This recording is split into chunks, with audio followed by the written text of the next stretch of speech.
Olá, bem-vindos a mais um módulo do curso de Programação para Dispositivos Móveis do programa Prodigy. Este curso é da responsabilidade do ISEL, IPL, e é lecionado por mim, Paulo Pereira. Neste módulo, vamos estudar os componentes Android do tipo Activity. Os componentes do tipo Activity têm o propósito de hospedar a User Interface. Uma aplicação Android com User Interface pode conter uma ou mais activities.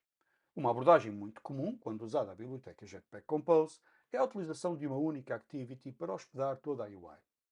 Estas aplicações são designadas Single Activity Applications. Neste módulo, estudaremos a utilização de mais do que uma activity para hospedar a UI, ou seja, onde se presume o uso de uma activity por cada ecrã da aplicação. O componente Activity tem um ciclo de vida controlado pelo sistema. O que é que isto quer dizer? Que é o sistema que é responsável por determinar as transições de estado deste mesmo componente. Essas transições são notificadas através de métodos de callback. Vejamos um exemplo. Está aqui um exemplo elementar de uma activity que é definida à custa da classe MainActivity, que deriva de componentActivity e que redefine o método de callback onCreate. Este método é usado para sinalizar que a activity passou ao estado iniciado e, no caso, é usado para estabelecer o conteúdo da user interface, ou seja, o ecrã hospedado pela activity. No que diz respeito ao ciclo de vida destes componentes, e de acordo com a minha experiência, faz sentido considerar o seguinte conjunto de estados. A activity não existe, correspondendo ao estado inexistente, está iniciada, é visível, oculta ou destruída.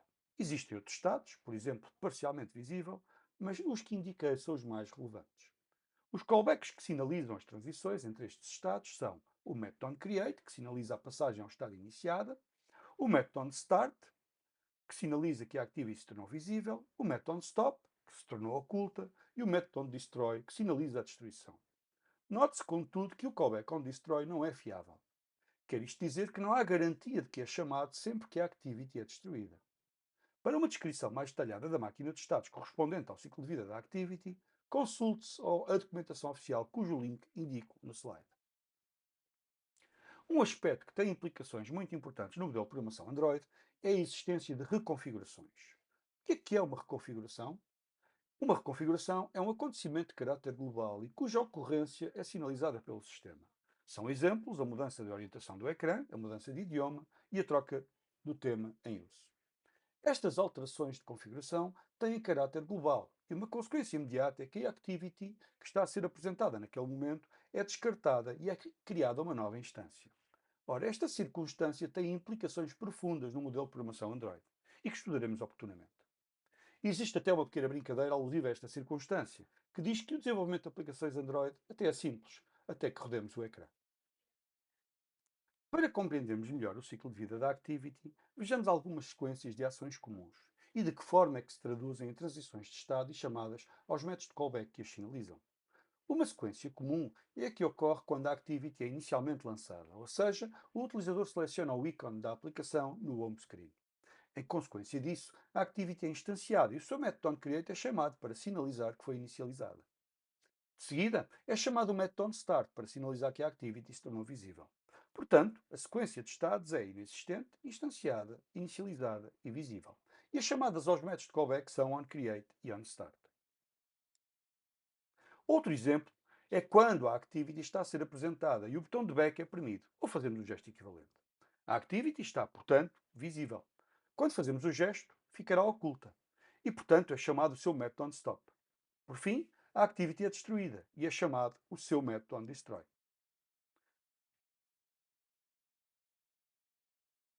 Outra sequência também muito comum é a que resulta da reconfiguração, que se pode observar neste último diagrama. A Activity está visível e quando ocorre a reconfiguração, por exemplo, uma mudança de orientação do ecrã, ela é destruída e é criada uma nova instância. A sequência de acontecimentos é: a Activity está visível, ocorre o onStop, ela é ocultada, é destruída, ocorrendo a chamada onDestroy. De seguida, é criada uma nova instância e ocorre a sequência de acontecimentos associada a tornar essa instância visível. Como referi há pouco, vamos construir aplicações compostas por múltiplas activities, ou seja, em que vamos fazer corresponder a cada ecrã da experiência de utilização uma activity. Como fazemos então para suportar essa experiência de utilização, que envolve a navegação entre vários ecrãs, ou seja, entre várias activities? Para o efeito, usa-se o método Start Activity, herdado de Activity, Esse método serve para lançar uma nova activity, o que é feito usando o intents. Existem dois tipos de intents, os intents explícitos e os intents implícitos. Os explícitos são usados para navegar entre activities da mesma aplicação. Isto porque nós identificamos diretamente a activity destinatária, indicando o seu tipo.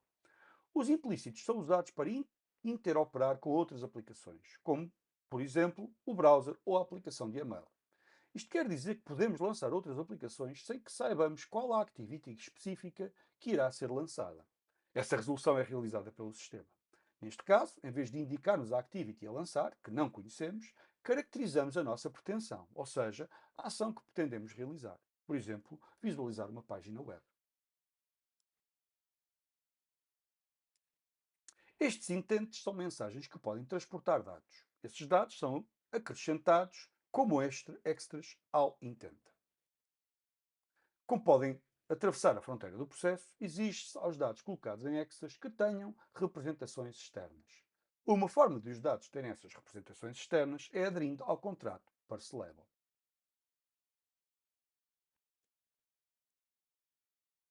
Ao conjunto das activities que resulta de uma dada experiência de navegação, designa-se de user task. Bom, em rigor, a navegação pode produzir uma ou mais user tasks, mas nós vamos concentrar-nos nos casos em que existe apenas uma por aplicação. Ora, uma user task é a pilha das activities que foram mobilizadas em consequência das ações do utilizador. Cada user task tem associado um backstack. Esse backstack é a estrutura de dados que viabiliza o gesto de navegar para trás. As user tasks classificam-se como foreground ou background. A user task diz de foreground se a activity que está no seu topo estiver a ocupar o ecrã, isto é, se estiver visível. Por outro lado, nas user tasks ditas de background não existe nenhuma activity visível. Podemos controlar a mobilização de activities de duas formas, usando flags especificadas no intento usado ou através de atributos indicados na declaração da activity no manifesto da aplicação. Esta combinação de elementos para controlar a navegação pode determinar se é usada uma instância existente, se é criada uma nova e que activities são descartadas no processo. Vejamos agora algumas sequências de ações de navegação entre activities, também elas comuns. O utilizador, no primeiro momento, seleciona o ícone da aplicação. Essa ação determina que vai ser lançada a Activity A, a activity principal da aplicação em causa. Esse gesto produz a sequência ilustrada, que representa a mobilização de uma activity desde o momento da sua instanciação até que se torna visível. A sequência de chamadas aos seus métodos de callback está ilustrada à direita, que são elas onCreateA e onStartA. Neste momento, o utilizador está a observar a Activity A. Nela existe uma ação que tem a consequência de lançar uma outra activity, a Activity B. O utilizador seleciona essa ação e a Activity B é lançada. Isto desencadeia a sequência de ações que decorre desde que a instância da Activity B é criada até que por fim se torne visível. Por sua vez, a Activity A que estava a ocupar o ecrã ficou oculta. Isto é, deu lugar à Activity B. Isto resulta na transição de estado visível para oculta, anotado no slide com o texto Activity ocultada. A sequência dos callbacks que daqui resulta é a que surgiu à direita, ou seja, onCreateB, onStartB, onStopA. Importa sublinhar que a ordem de acontecimentos onStartB e onStopA não é garantida. Isto é, não há garantia que a chamada onStartB ocorra antes da chamada onStopA, ou vice-versa. Não devemos, portanto, escrever código que dependa da ordem de chamada entre callbacks de activities distintas. O que importa aqui sublinhar é que para que a Activity B se torne visível, a Activity A foi ocultada. Por fim, na Activity B existe uma ação que lança a Activity A, também ela selecionada pelo utilizador. É essa ocorrência que aqui está representada. No caso, estamos a usar o procedimento de mobilização por default, isto é criada uma nova instância da Activity lançada. A instância, do tipo A, passa também ela agora pela sequência de estados que resulta do lançamento de uma Activity. Por sua vez, a Activity B passa do estado visível para o estado oculta. Isto resulta na sequência de callbacks apresentada à direita. Conforme se vê, onCreateA, onStartA, onStopB. Sublinho que estamos a falar da existência no user task de duas instâncias distintas da Activity A. Este comportamento pode ser controlado usando flags no intent ou atributos na declaração da Activity no manifesto, conforme referi anteriormente. Mas é este o comportamento por omissão. Outro exemplo de uma sequência habitual é, estando a activity A a ser apresentada, conforme a user task à esquerda, o utilizador prima o botão back, ou faz o gesto equivalente. A consequência é a activity A ser retirada do topo da user task, o que faz com que ela transite do estado visível para o estado oculta e por fim seja destruída. A sequência de callbacks resultante está uma vez mais indicada à direita, no caso onStop A e onDestroy A, sinalizando a remoção da activity A da user task. Ao ser removida da user task, foi revelada a activity B, que estava por debaixo dela. Ora, isso faz com que a activity B passe do estado oculta para o estado visível. Aqui existe uma chamada a dois callbacks, o onRestart e o onStart. O callback onStart sinaliza que a activity se tornou visível, mas o callback onRestart permite distinguir se a activity se tornou visível pela primeira vez ou se ficou descoberta porque estava antes oculta por outra activity. Isto reflete-se através daquele conjunto de callbacks onRestartB, onStartB. Portanto, a sequência de reação ao gesto back resulta na destruição da activity A, que estava no topo da user task, e revelação da activity B, que estava por debaixo dessa.